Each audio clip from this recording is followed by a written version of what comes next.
All right, y'all, let's go ahead and do this matching exercise together. And so this is just one way for you to test how much you remember about the previous video where I walked through some of the important scientists and studies that led to our current understanding of microbiology. And so, if you haven't already, I recommend you try this first on your own. And it's okay if you just take your best guess and you get them all wrong. No judgment here. I would rather you make a mistake here than on the exam. Okay, so if you haven't already, please pause this video and give it your best guess. Now, what I also recommend you do, especially if you have studied and you feel pretty confident about this activity, pause this video still, but then look at these answer choices and jot down notes. What is biogenesis? Again, what do we call that theory that links a specific microbe to a disease? And then also elaborate on these scientists shown here on the left. Okay, what exactly did Reddy do? What did his experiment look like? Can you give me the details? Can you tell me what the data from his experiment suggested? What was the pushback that people had? You essentially need to know their stories. Okay. All right. So once you've done this and you've really used this as a resource, go ahead and play this video. All right. So I'm just going to go down the line. So Reddy, he is the one who placed decaying meat into jars in an attempt to disprove spontaneous generation. So remember, he put meat into a container that was open to the air, a container that was sealed with a cork, and into a container that was covered by gauze. And at this point in time, people thought maggots arose by spontaneous generation.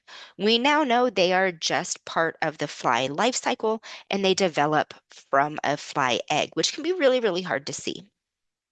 And so, what Reddy found was that there were only maggots and flies associated with the container of meat that was open to the air.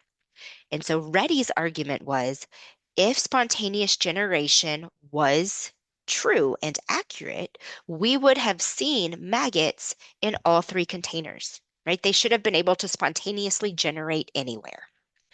Well, the big pushback on this was that there wasn't enough oxygen to support life.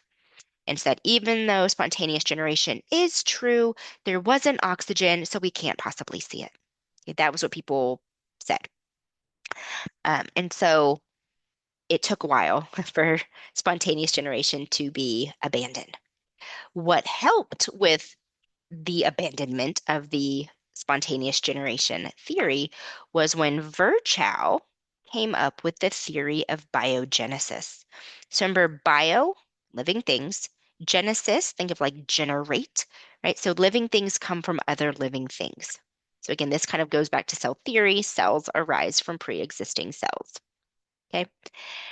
Pasteur is the one who shut down the spontaneous generation debate and he repeated the works of Needham and Spallanzani, where there's boiled broth involved in a flask, but how he addressed people's criticisms of these setups was he used an S-necked flask. And this S-necked flask, so let's see, I am not an artist, y'all. So if this is the flask, okay, um, what he did is it had an S neck. Okay, so it was open to the air right here. So oxygen could get in, so could dust or bacteria, things like that. But anything that did get in was stuck, right? Like in this area. Okay, right? They couldn't like climb up or anything. And so oxygen was able to get in, but nothing could contaminate the broth that was in here. So then the broth was boiled, um, and allowed to cool. And even after it was allowed to cool and sit for long periods of time, nothing grew. Okay. Nothing grew. even though there was oxygen, there was no growth. Because that was the first thing he did, was that he shut down and disproved spontaneous generation. The thing he did next is he came through and he broke, oops, that didn't work. He broke the flask, and that allowed, whatever was in the air, including microbes, to get into the broth. And that led to growth in the broth, and it proved that there are, in fact, microbes all around us, including the air. All right. And he did a lot more. Remember, we talked about his role with fermentation and pasteurization and in developing germ theory. Okay, so Pasteur, pretty big deal in this field. All right. So Anton van Leeuwenhoek, remember, he is the one who observed animalcules. He made his own microscope at home. He collected samples from everywhere, and he included visual and image documentation in his notebooks. So this is really like the first documented evidence of this invisible world around us. And he called the things he saw animalcules. All right. Koch is the one who did provide actual evidence that a specific microbe can cause disease. He was actually studying anthrax. And it's a pretty cool story. I highly recommend doing like a quick Google search and learning more about the actual experiment Koch did. It was pretty snazzy.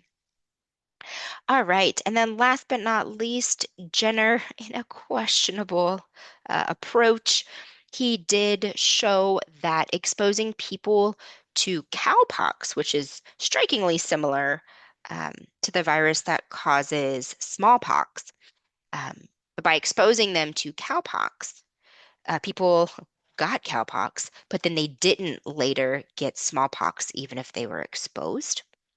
And so what this showed is that if we expose people to smaller versions of something safe, and by safe, I mean like not a life-threatening disease, then it could potentially protect us from the bigger, scarier disease.